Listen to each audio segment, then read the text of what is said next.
Иако поводот е денот на учителот 5 октомври, овој настан денеска, ова предавање, оваа работилница, учителот во ера на вештачка интелигенција, е во рамките на една иницијатива која што од неодамна преземавме, а вие ја сведочевте како медиуми, е да организираме серија на предавања, работилници, трибини на важни прашања кои што го тангираат образованието, а кои што се актуелни во современието. Оваа година тоа е на темата вештачка интелигенција и образование, и ова е второ предавање во тој серијал.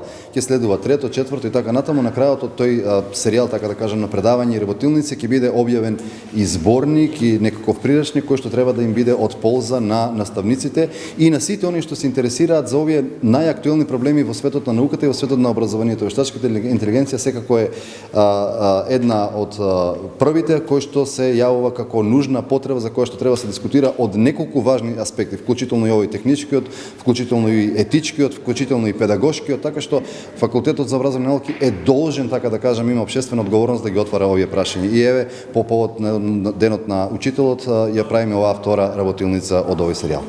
Се работи за водич практично за вештачка интелигенција, кој што е наменет за професорите, односно наставниците во основното образование и професорите од средното, како и за учениците од основниот средно образование. И истиот е напишан како коавторство на поголем број на луѓе од Универзитетот Гоце Делчев.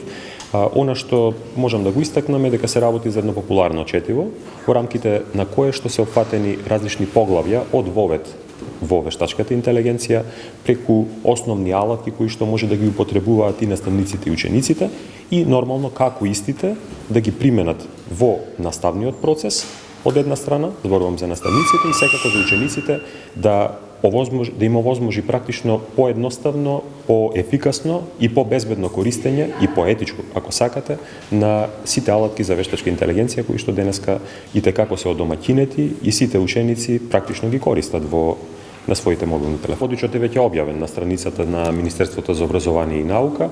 Колку што знам, паралелно Министерството веќе распиша некој конкурс на кој што наставниците се пријавуваат и на кој што потоа ќе им следи и обука за вештачка интелигенција. Колку ќе биде тоа ефективно во нивната работа? Затоа мислам дека образованието, односно едукацијата, е најдобриот превентивен механизам за да ја подобриме и ефикасноста и ефективноста. Ако повеќе знаете за определени алатки, тогаш многу е поголема веројатноста истите да ги применувате на вистински начин. И нормално да се заштитите и самите себе си, но и вашите ученици, односно оние на кои што им ги пренесувате содржините. За кредата и таблата не сум сигурен.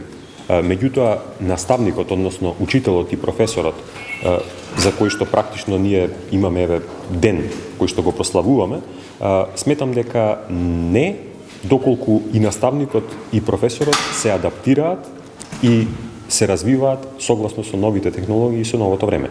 Тоа значи дека улогата на наставникот е практично незаменлива. Меѓутоа, наставникот има и своја одговорност. Тој треба да биде ученик до крајот на животот. Практично треба да се надградува и треба перманентно да биде во тек со новите технологии.